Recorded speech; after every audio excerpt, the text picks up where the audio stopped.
Hello and welcome to Walking the Earth podcast. I'm Justin Castle calling in from New York City, New York, USA.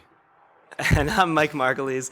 Today I'm calling in from Kampot, Cambodia. I'm at the Magic Sponge Guest House in there with their free Wi-Fi in their common area.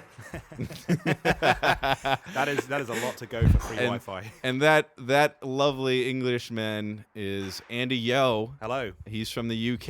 Yes, I am. And he's here today, be what it may. Well, we'll see what it may be. I immediately have a question. You have a question for which- me? Yeah, well, for both of you actually, although less so for the person in Cambodia. Yeah. Mikey in Cambodia. Oh, I'm not important anymore. Well, is this whole New York thing? Like, because you said New York and then you said New York again. Like maybe you weren't sure. Right. That's true. It's an insecurity thing. We're very insecure here in New York. What's the reason for that? I don't know. Some wise person decided to call the city of New York, New York, Right. and then the state of New York, New York, and now they have the New York City, New York State. Oh, that's really interesting. Yeah. So you have to specify. Yeah. So people aren't just like, oh, you mean which New York do you mean? Yeah. Like the one in New York State, Exactly. or the other one? The New York in Arizona. You know. Okay. Is there actually a New York I in don't Arizona? have a freaking Who clue. fucking cares? I gives a fuck. I say that's what I say. Yeah. Well, So- thank you for having me. Yes, and I'm glad you could make it. Basically, for everyone who's listening, Andy and I crossed paths this past weekend. We were doing improv. Andy comes from the UK. He's doing improv out in the UK. It's only been there for only a few years, which I didn't even realize that. Maybe about how long? Like I would say maybe sort of. I mean, it started with sort of in the late '80s with a couple of things like Whose Line Is It Anyway was originally a British radio show. right. But really getting big in the last maybe 8-10 years. Not long at all. Really, because I didn't even realize that. But but you told me that long form, if for our listeners who don't know, there's short and long form. Short form's like Whose Line Is It Anyway? Long form is kind of like an improvised play, so to speak, made up on the spot. Usually has a little bit of a structure. I think you guys count long form as being anything that has more than one scene based on a single thing. I would agree with that. I think we didn't talk about narrative, like having a storyline, actually having a plot, which is a little bit different. I'm aware that this guys isn't an improv podcast, Right. so I'm gonna try and limit my improv geekery to the first 10 minutes, and then for the rest of it, I'm just have nothing to say. I'm just sit here in silence. Okay. Well, that works for us. Let's just be quiet. the rest. We prefer our guests not to talk too much. To be honest. Come on, say your name, and then Mike and I will just talk. Yeah, We you just don't- disconnect the mic from me and just. Yeah, pretty much. We don't need you. But for the most part, you're here in the U.S. Yes. Learning, I guess, and observing Yes. improv. Yes. Because you don't really. I thought you said you don't really have long form improv. But we have, we have forms of it. Forms of- We okay. definitely don't do the kind of stuff that you guys do here, which is a recruiting platform for Saturday Night Live. Mm-hmm. So That's true. because we don't have anything like that in the UK. We don't have Saturday Night Live or equivalent. We haven't got. We don't have like late night TV personalities. Right. We don't have. Really? We don't have like late night with Conan O'Brien or anything similar. Really? Like that. Not late. we late, don't- late night with Jeeves. No, That doesn't with exist. Jeeves. Yes. Today we'll be showing you how to buff your master's shoes and then lay them out in the correct way. Yes, master. Yes, and which gun to use on the estate when you're hunting quail. This is these kind of programs, and we don't have like the Daily Show. Don't have any of that. No, like satire, like big satire programs, or The Onion. Like nothing. We don't have anything like that. That's very interesting. And you actually told me that if you want to see Mike, if he wants to see The Daily Show or if he wants to see Colbert Report, you actually have to pirate it, so to speak. Is that Yeah. true? Yeah, that's true. We are you still there, Mike? I think he might not be hearing us, but we're still good. This is just a thing that's happening. Yeah, we using the magic of technology as is being displayed right now. Yeah, we have to download all kinds of ridiculous things. Yep. And then fake our way into some Californian server and then watch it from that. Wow, that's hodgepodge. Yeah, so that's why I got confused. I went to a filming of the Today Show at Rockefeller Center at 10 o'clock or like 8 o'clock in the morning. Right. And it was expecting just to see Jon Stewart there. And he wasn't there. I'd gotten everyone up. Like I brought all the Australians from my dorm room. I brought all my friends who were here from England who are studying out here. Jon Stewart. Come and see Jon Stewart at 8 a.m. outside the Rockefeller Center. And it was You were Jon Stewart on the Today Show. You were very disappointed when you saw Al Roker. Is that who it was? There was some a black guy, skinny, really weird. That's right. We're just running around, like a lunatic. That's him pumping his fist in the air. Wow. Yeah. That he was pumping his fist in the air. There was one pump. Might have been one or two pumps. Singular pump. Singular pump. Not multiple pumps. Just a pump. That's very interesting. I had no idea. But he's a really scary figure if you don't know who he is. What's his deal? What does he do? Well, Al Roker. What doesn't he do? He's an icon. Right. He's famous for Yes. doing the weather for the past, 15 years in the morning. Okay. And he used to be very large, and he got either lipo or he lost a lot of weight, and now he's got a hanging vagina neck. Oh no, turkey. The turkey neck. He's got a turkey neck. I see. And he's famous for that, is he? This is what amazes me about this country, is that anyone can be a celebrity. Right. Even your weathermen.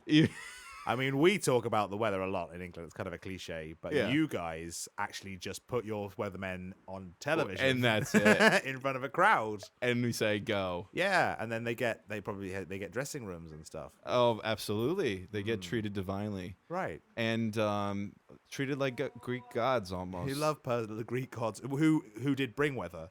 So that is an appropriate analogy. That is very true. That's it is fascinating to me this sort of personality thing. Yeah, that kind of happens. Yep.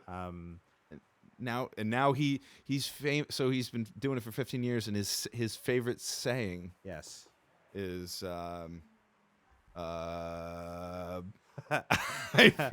rain. Here it is. Yes.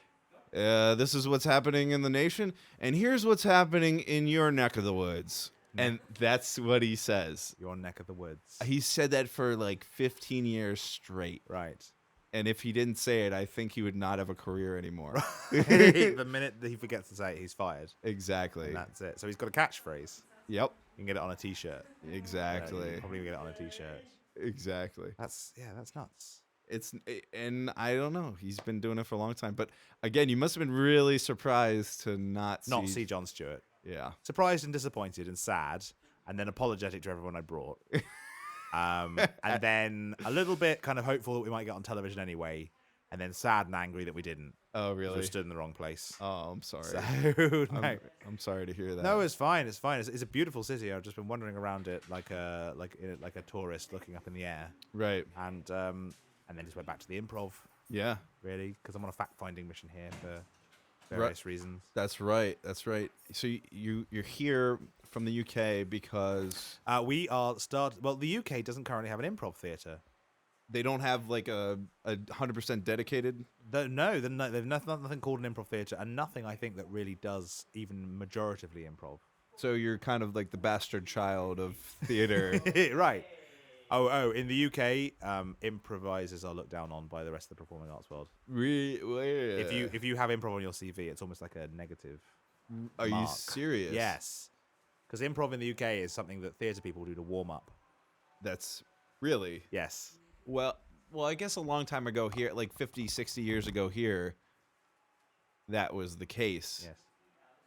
And then people just started doing it in front of people, in front of an audience, and I guess that's kind of what happened. Yeah, and Mike Myers and Robin Williams and people, and Tina Fey all turned up and became really big. But no, we don't currently have an improv. You got 5 improv theaters here in New York, or?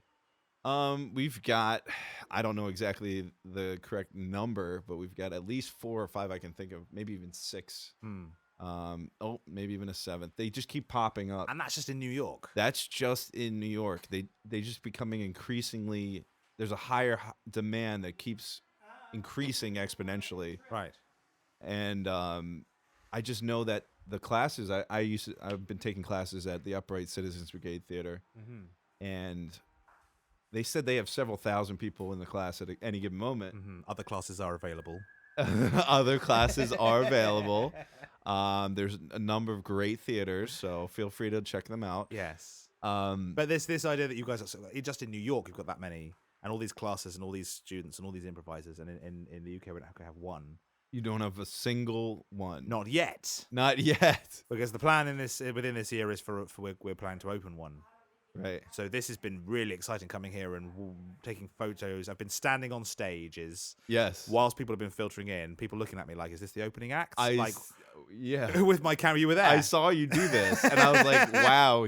I thought you were just taking one photo to remember it by, and then I was like, "Wow!" He's like making a blueprint. Yeah, no, I stood in just turned in a 360-degree circle, just taking photographs Yeah. of various theaters. When we went to see Death by Ruru, wasn't it? Yes. Yeah, that was Death amazing. At the Upright Citizens Brigade. Yeah. And just taking a lot of photos, talking to a lot of people, and just filling my boots with improv so I can take it all back to the UK. Right. Talk to people there. That's awesome. And, I think I mean, I think that's really awesome because I love improv, but you've taken it to the next level. Like you are a pioneer. Oh, You're a stop. pioneer. Stop. I'm not stopping talking. Stop saying. You could say I'm a I don't know how. Trying to think of an appropriate word, but it's all. I don't want to get too colonialist on it. You. Yeah, so yeah, I got to be very careful about me. I'm referring to English people going on taking over anywhere because. Oh yeah, you might have a problem with that. We've done that. Yeah, might. We had a problem with it. There was a problem. Yeah. By the way, I'm so sorry about all of that. I appreciate it. I haven't been granted authority Okay. to apologize on behalf of my entire nation, but I apologize on behalf of my entire nation for all of that. Well, I appreciate the apology, Okay. and I don't know if I want to accept. Oh, okay. Well, that's your right. As a now independent nation, but God damn it, if you were still under you, I would make you accept. If if 200 years ago, if you made me if you put some effort into it and not just said it now, maybe if you gave me a cake. Do you want a cake? I would like a cake. We do have good bakery. We have good bakery in the UK. But I mean, what do you want from us? You've taken our language, Or a card. If you made me a fucking card. does it have to have? Does it have to be a musical playing one? Though that would give you bonus points. Okay. But just anything. Some Miley Cyrus coming out of yes. coming out of a legal sized. What song would it be? I don't know what song it would be. Probably Wrecking Ball. Wrecking Ball. Right. That's what I was thinking.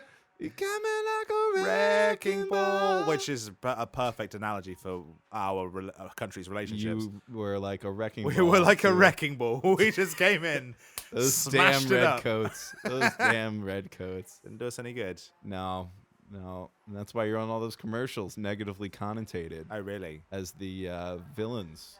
Is that true? That is very true. I know we're villains in films. In films. You know, you guys love Jeremy Irons. Yep. You love who's the guy who plays very good Mr. Potter. That Oh, guy. I forgot that guy's name. Alan Rickman. Alan Rickman. Right. But that's films. We do bad guys in films. Yep. You're saying that commercials we Well, do. there was a Land Rover commercial. I think it was either Range Rover or Land Rover. Yes. And they said it's good. It's good to be bad. I kill babies. Buy a Land Rover. That is horrible. Yes. And which is why I think you should get a card yes. to make up for that. Oh, I see. I'm sorry. Yeah. I just makes me want to laugh, like put my, make a that kind of. that kind of. You're really good at it. You've had years of practice. Yeah. Well, there's a special class in school where they just teach you that kind of stuff. Really. Yeah. British sounds. British. That kind of stuff. Is that the villain class? That's a sort of I guess that was like an admiral kind of British admiral kind of. Oh, sound. okay. Okay. Yeah, so you've got the kind of posh lord laugh. That was the Yes, first one. British that's- admiral sound. Sort of surprised archduke.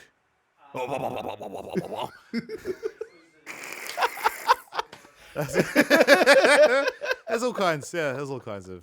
A surprised archduke. Yeah. That's the first I've ever seen that. You should- the shrubbery. I can't do it as well. The shrubbery. I haven't had practice since the womb. I'm sorry. You were out of the womb saying that. Yeah, well, that's it. Whereas you guys are all naturally born English people anyway, but that's another thing. Yes. Yes. Very true. Very true. But you know, all of this jokery aside, Yes, I thought when I met you and you were telling me about how you just came here to learn all about improv, improv. and take it back to the UK. I was like, that's fucking awesome. And Dan, Yes. Andy, your friend Dan, Yes. I happen to have a class. This is like coincidence central. Yes. I was taking a UCB class 201, and Dan, I guess he missed a class. He filled in the one I was taking. And I thought he was one of the funniest people I've met. And I was like, all right, I need to see this guy again. He's a real clown. Yes. He's good. He's a lot of fun. He's one of the reasons that I came out, because he came out in December, did 3 months out here, and he said, and he's coming back with me. This is the last week that he's here. Right. So yeah, he said, come out for the last week. I'm out here, and I'll show you around, and we'll do all the things. So really, we're both that kind of path, scouts, I suppose you'd say. And we're literally just trying to hoover it all up, which is fantastic. Which is great that I got to meet you. Yeah. And see what it's all about. You took me to Cat's Diner. Cats. Yeah, delicatessen. I think Oh, it was delicious. that's amazing. Yeah. I've never seen that much meat in one Yeah. place. Yeah. It was. And I mean, Queen. That was an interesting place to come back in to the conversation. We've just got, there's so much meat right now. Where did you go, Mikey? Welcome I back. don't know. I guess the connection kind of went bad for a moment, and A moment. yeah, You've I been don't know out any for 20 context behind minutes. that, but I just hear something about a lot of meat. Dude, you missed some crazy shit, man. We were talking Oh, about I'm sure. Yeah. what. Welcome back, my friend. Welcome back. Welcome back. Welcome It's back. good to be back. Where did you go? I was here. Oh, the but whole time? Not here. Okay. I kept hearing some No, I ladies. think the internet just cut out for a moment, but that's kind of, I guess that's what you've got to deal with. We had your trying to do a audio the travel whole podcast, time. right? Yeah, we had your audio the whole time in our ears, which was great. Thank you for that. It was incredibly Oh, you're not welcome. You got to distracting. hear all the conversations going on in the guest house bar. Yep, pretty much. There was some lady talking. I was belching, and we were doing. And it sounded like it was a good time. It sounded like a party. The one lady's like, Always a good time. What are you doing? And the other guy was like, I Yeah, don't know. whatever. Yeah. Crazy in Cambodia. Yeah, they do Serious. some crazy shit there. What's the time difference out there? It used to be a 12-hour time difference, so it was really easy for me to know what time it was home. I'd say, hey, it's 10 a.m. here, it must be 10 p.m. home. Right, but right. the U.S. does this silly thing, daylight savings time. Yes. And so now I have to think about it. So now I guess, what is it, 11 hours off or something like that? So it's now, is it Yeah, 11 I think it's 11. over there? 11 p.m. and it's 10 a.m. here. So we're now 11 Yeah, it's hours about off to- instead of 12. Correct. Okay, wow. So that's so Daylight for doing savings a time is joint designed just to podcast make it together- confusing for me. Yeah. So doing a joint podcast together is presumably the worst time difference you could possibly have. Like, it doesn't get any more out of sync Yes. than 12 hours. Yeah. That's Well, pretty. actually, funny enough, 12 hours is a lot better than when it used to be when I was in India. It was something like 9 or 10 hours. That was actually worse just because of the time of day it was in the U.S. versus in India. So there was actually a narrower window of overlap. Now at least there's more of an overlap of when Justin's say not at work and I'm awake. May I say, So- by the way, so casually dropped in there when I was in India. Oh, when I was in India, we were in India too, you know. Yeah. But- And yeah, I know the internet. I was on, Google Earth. I know what it's like. yeah, You, no, I you meant, were in India in spirit. I meant, And no, I meant India is us a very as a nation spiritual place. historically. So that counts, I think. Yes. yes. I vicariously live through Michael, and this is a real change because he's living vicariously through me now.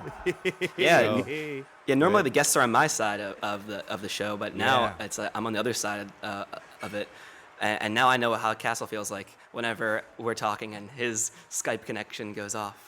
Right, and you just carry on regardless. Yeah, I just Yeah, gotta carry yeah. on, You're- and then Justin pops you're back. missing He's all more of elegant this. about popping back into the conversation than I am, though. Yeah, instead of just meat. I'm back with a vengeance. Meat. Let's go on, bitches. Yeah. I like meat. My name's Michael.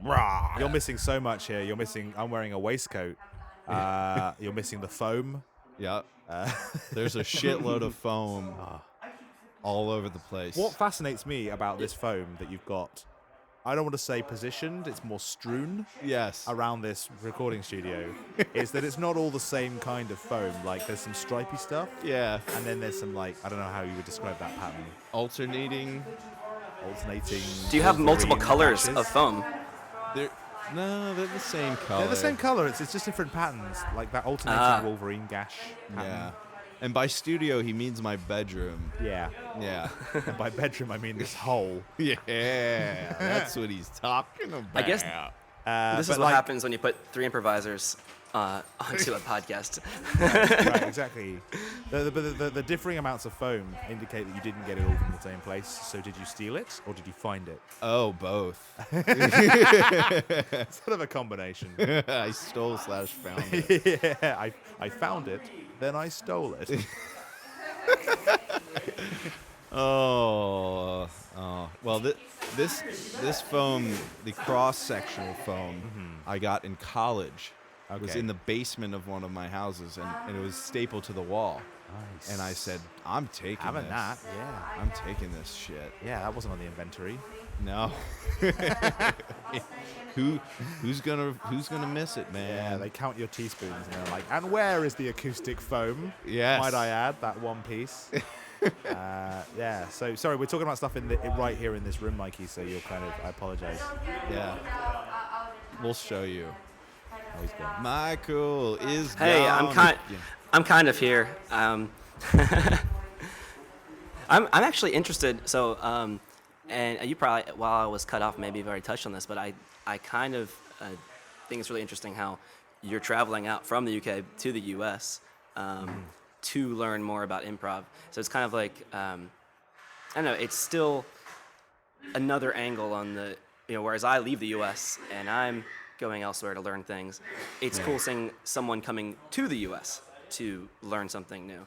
And Oh, yeah, definitely. you know- You guys have got stuff to teach, don't worry. yeah.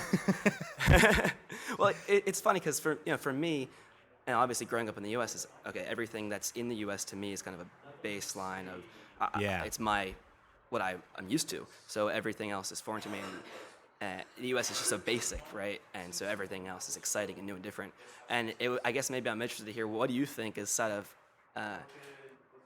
what do you Yeah. learn being in the U.S.? It's Yeah, interesting yeah. from your, It's- I from guess your it- eyes. I guess that's really interesting because it takes somebody coming from outside to come into your getting up in your face Yes. to make you realize what it is that you guys do that like it may be unusual or strange or Yeah. something you're like, oh, I just kind of accepted that. Yeah. Yeah. But there's tons of stuff here that I'm like, whoa, like we'd never do that or stuff like that. Like a really Couple. a really simple example is stuff like how you guys deal with like crossroads. Really. Like I mean, I'm not just talking about the taxis which can totally turn even though the walking sign is on. I mean that's fucked up. Like that's like I'm walking and like the sign says I can walk, but the taxi is going to cross anyway. Yep. And that's excluding when the cop is in the police officer, I should say. Yes. Is in the crossroad directing traffic, completely like irrelevant to what's happening in the lights. Exactly. But like while people are waiting on pavements and things, they're edging forward. Yep. They're edging forward into the road. They don't give a shit. Yep. And that to me is like, that's nuts. Yeah. Like the people waiting at the red light to go. Yeah, people pedestrians standing at the crossroads waiting to cross, like edging into the road. Not very polite. Everyone's got to get ahead. Exactly. And that's a good observation. And you have the extreme of it, being in New York City right now. Yeah, you're getting a very, very extreme version of that. I guess it must be a city thing. I mean, I think it's like, partially a cities, U.S. there's thing, that. but you're also getting just the most, just the most extreme version of that. Yeah. But it's weird to see that kind of attitude of like just got to get ahead, like any advantage. I'll take any advantage, like whatever it is. So like people from where you're from, I guess they're a little bit more polite. Like, well, you know, English people have this reputation for being Right. Or at least talking like you are. Oh, I'm terribly sorry, exactly. but might I please just cut in line just a little bit? Exactly. Well, it's this comedy of manners. Everyone knows that everyone's being polite, but everyone knows that they're kind of what everyone means. Yes. So, like, the worst thing to do would be to get an American and a British guy, like, at a dinner table together, and the British guy being like, would you like the last, I don't know, whatever it is that you're eating, Dunkin' Donut. Right. I presume we're in America because we don't have Dunkin' Donuts. So. But, like, would you like the last Dunkin' Donut? And the American being like, yeah, sure, and just eating it. And the British guy being like, what the fuck? What the hell? Like, that was me telling him I wanted it. So, yeah. Like, we have differing ways of dealing like socially with each other. That's really funny because my dad does that.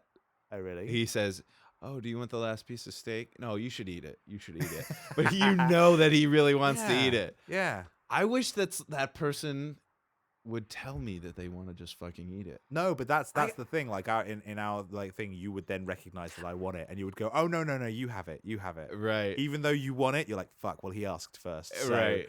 I can't now be like, "Yes, I want to." But what if he was a little obese, and you're like, maybe you shouldn't eat it, you know? Well, that's a problem we don't really have in the UK. That's an American. In the US, so it's Hey, American. you guys, there's an easy answer. We can just cut the donut in half, and everyone gets part of the donut. Come on, we can all share the donut. Well, that would be that's too just easy. Madness. fuck that. Yeah, no, Michael, no. You're crazy. It's all or nothing. How do you? If you cut the donut in half, and each of you have half, how do you know who the winner was?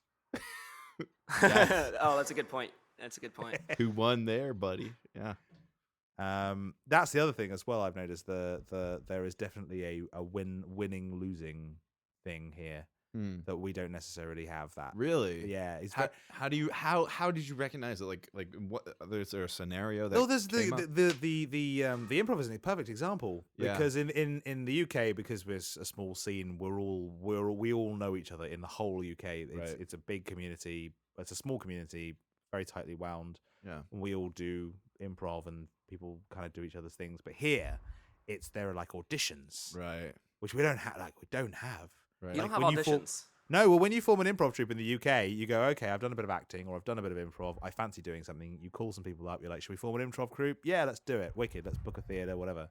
Like here, it's the auditions are scheduled for March 25th, and we're all gonna go. And like, there's 4 teams available. Yeah. Well, I'll say something actually. So this is it might be different at different theaters, but so I did some improv, long form improv in Houston at Station Theater, and there was a little bit of both, where you would have troupes that just people were friends and they formed a troupe and they started performing together, and you also did have something where you'd have an audition for a weekly show. But when it was called an audition, it was really just kind of like if you turned up and you were interested in doing it, you were in. You got in. Anyone who's gone through the classes at the theater who basically wanted to be in the Herald weekly show, for example, if you showed up to the audition and you wanted to do it, they said audition, but it didn't really. No one was really cut, you know.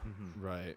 And So- I also think that like we're in New York. Yeah. Like we're in the hotbed of improv and acting and cutthroat, millions of yeah. people. Yeah. If you go I to think in New York it's a little bit different, probably. if you go to Chicago, like I said, I have a couple friends out there who moved out there for improv. Yeah. And they said it's a lot more supportive. It sounds like it's what you're describing. It's not, it's still competitive, but it's more nurturing environment. But here in New York, Yeah. I absolutely agree. It's cutthroat. Fuck you. You know, Yeah. people are, you know, you have to watch your ass. People do backhanded things. Oh, I'm sure it's all politics and everything else like Yeah. that. But no, I'm not saying it's bad, and I really respect it because you've built something incredible here that like it's worth you taking a little bit to like sit back and recognize that and get some applause for that. Because seriously, like watching 140 people at UCB Chelsea like on a Tuesday night watching an improv show, like that for me is just mind blowing. That many people, yeah. Oh my god! Like we'd be lucky if we can get 140 people a month to watch an improv show. Wow! Like you know, like that's just crazy. That's crazy numbers. I didn't realize that. Like we do a good a good show would be like 80 people. Like if 80 people came to see a show, that would be a phenomenal show. That's awesome. I mean, these numbers are all like out of the park for me because Houston is not. I mean, we have an improv scene there. It's not like massive, you know, like New York kind of thing. Yeah. You know? So yeah, even 140 people in a show, like even for me, I'm like, wow, that's amazing. Okay. Oh, that's cool. That's cool. Yeah. But yeah, and also like I was watching a show today, and I was with a friend who is in an improv team, and someone tapped her on the shoulder and was like, "Excuse me, like I'm sorry to interrupt, but like, are you part of the Jezebels?" And she was like, "Yeah." She was like, "Oh my god, I'm such a huge fan. I come to all your shows." Really? Like I was like, "Wow, an improv celebrity." Yeah. Isn't that? Yeah. You thought you'd never see it. I thought I'd never see it. Yeah. And I've never had that happen to me. I moved here. What? Get out of here. I know. You wouldn't expect that, but I moved here from Syracuse, New York, which is 4 hours north. Yeah. And I've been I was doing short form, and one of my teammates, like we'd performed at local festivals and things like that. One of my teammates said that the coolest thing he ever had happen to him was that somebody saw the show, saw him at the mall, and said, "You're that guy. You're that guy. You're that guy from that show. You're so funny." And he said it made his life. He said, "I've always wanted my entire life to do that to happen." Have someone you don't know come up to That's you. my goal in life. It's like when you do a comment on Facebook and then someone you don't know likes it. Right? You're Exactly. like, yes! Anonymous praise! It must be true! That's how we feel about the podcast, right, Mike? Huh? That's how we feel about the podcast. Yeah, exactly. Yeah. When someone you don't know has listened to it and like comments on something. you're like, Exactly. No, it's actually really cool when we get starting slowly to gain audience members that are not my friends I already knew, and it is a cool feeling when someone completely strange is listening to me talk, and I'm like, oh, nice.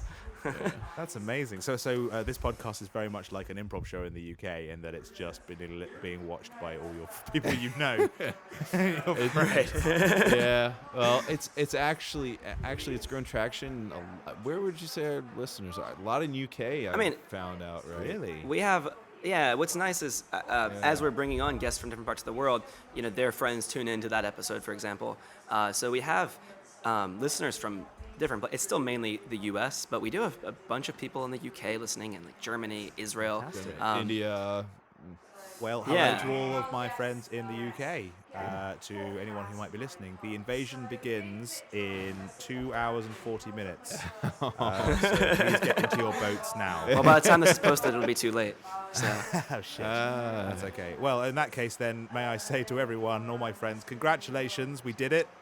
The US is now ours, and a celebratory party on Park Avenue. A plan 200 plus years in the making. Yeah, basically since Georgetown, it's been this has been it. This has been what's happening. 200 years of me. I guess you wanted to, I think, plug a little bit of what you're doing in the UK. The Yeoh Theatre. Yes, so I mean the Bristol Improv Theatre, hopefully, plan in the making, first UK improv theatre. Excellent. If you're ever in the UK, hopefully within the next sort of 6 months or so, and you fancy seeing some improv, come down. Excellent. Yeah. We'll keep you posted about that as well. We might have a little opening ceremony, so we might do another interview from there if you fancy it. That would be excellent. First ever UK definitely. improv theatre. That would be superb. Right. And also my own group, Degrees of Error, or Degrees of Error. Error. We do an improvised murder mystery. We'll be up at the Edinburgh Fringe this year.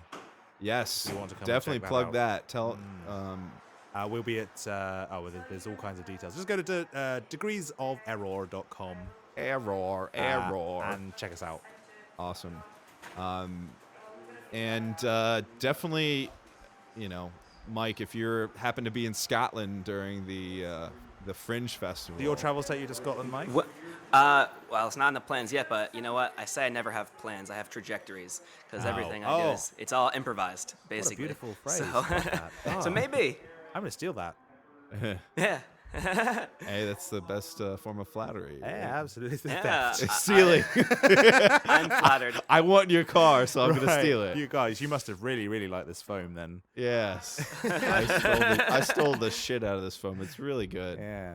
Oh, That's my way of complimenting them. it's beautiful. It's so soft. so soft on my skin. Yeah. I'm not When quite is sure the why Fringe you. Festival, actually? The Ed Fringe Festival runs August. So it Okay. runs basically the first 3 weeks of August, and then there's a little tail end where people kind of are all picking up the pieces. But it's sweet. it started off small, but it's the whole month now. So this is like an improv festival in Scotland? The Edinburgh Fringe Festival is the world's largest fringe theatre festival. Okay, and Fringe So- theater includes, like, it's a broader thing than just improv? Yes, it includes all kinds of things. There's about 800, 900 venues, like 40,000 performers, crap. 3 Holy weeks. shit. It's crazy. You got there. I was sat out there last year, and it was about 4:00 in the morning, and I just looked to my left, and there was an a cappella barbershop group singing. I looked to my right, and there was a comedian magician doing tricks to a ballerina, and I just went, "Oh God, this is awesome." That is sick. Yeah, it's amazing. It's 3 weeks of just the most obnoxious, like performance people, like all in one place at the same time, and everyone's gorgeous as well because they're all theatre like girls. Oh, they're really? amazing. Yeah, Well, I guess we'll have to go. you have to go. My sister's gonna be there, so yes, and hopefully my sister will go see your show. You go see my sister's show. yes. And show One her thing around leads to town. Take another. care of her. Yes, Guard take care her. to- yes, of course. I will give you the sword and the other accoutrements I have hidden away in my apartment. Right. But again, that's How do you pronounce it? Edinburgh. Edinburgh. In Edinburgh. Edinburgh. Edinburgh. Edinburgh. Edinburgh. This is great radio. Edinburgh. Can I say, by the way, your because you were trying your British accent on me a couple of days ago when we were talking. Yeah. It's great. Really? You thought it was good? I thought it was pretty good. Your sister's one's very good too. Yes. Yeah. Thank you very much. I haven't done it in a long time, but I feel like it's I'm at home when I do it. You know. That was pretty good. I mean, that was a Not very specific area of Britain. I'm Is not that aware of. very? Oh, I'm sorry about Something the- a little bit like Mick Jagger. Yeah, a little Jagger-ish. Yes. Okay, I won't. Okay, I won't okay. do it anymore. I apologise. That's all right. All right. That's all right. Well, I wanted to again. So check our friend Andy Yeoh out. You can go to degreesoferror.com. Error. Yeah. And you can also check him out at the Edinburgh Fringe Festival. Yeah. But we always have one final question that we like to ask our guests before Oh, is they this go. it? Is this the end? This is sad. the end. This is the end. Gosh. Um, Has it been an hour? It feels like 2. yeah. Thank you. That's a compliment. There. That's a compliment. That's Time okay. flies when you're having fun, or I guess the opposite goes really I'm slowly. doing the conversion in my head. British to being American hours. Maybe Right. we're okay. It goes slower when you're having fun. That's it. So what is one thing? It can be anything that you want to do before you die. Oh my God. Anything you want to do. It doesn't. Don't think too hard about it. Okay. Well, I mean, aside from the theater, Yep. like that would mean an awful lot to me. I would love to fight a T-Rex with. Does it have to be a realistic thing? It doesn't have to be. It doesn't have to be. I mean, We'll fight, do one. We're talking one, to an improv guy, so we should expect fight this a kind of an T-Rex answer. with I'd a light. accept it. Yeah, fight a T-Rex with a lightsaber. Fight alongside a T-Rex with a lightsaber. That's better. That's way better. No, I wouldn't want to kill such a magnificent beast. All right. I'd much know I'd want to fight alongside a T-Rex. I can picture that. Yes. Come, Nathaniel. Yes. Exactly. Get that fascist. And then he would pick him up, and then I would. Yeah, exactly. I would chop him up. I would say that's a perfect answer. I guess I'll say just to maybe bring things back home, I'll say to the folks listening, wherever you're listening to us from, if you like what you're hearing, find us on Facebook, facebook.com/Walking the Earth Podcast. On Twitter, our handle is WTE Podcast. Our show is on iTunes, it's on Stitcher, and it's on SoundCloud.com/Walking the Earth Podcast. All the different ways that you can find the show. Yes, and thanks for tuning in. Yes, thank you. Thanks for coming. Thank you very much, Justin. And thank you, Mikey, for finally coming back technologically for that last little bit. You are welcome. No, Andy, thanks a lot for coming on the show. It has been really neat to hear that, the perspective of the traveler to the U.S. Definitely. It's really cool. It's been a wild ride, but we want to thank everybody for listening to Walking the Earth podcast, and we'll talk to you next time.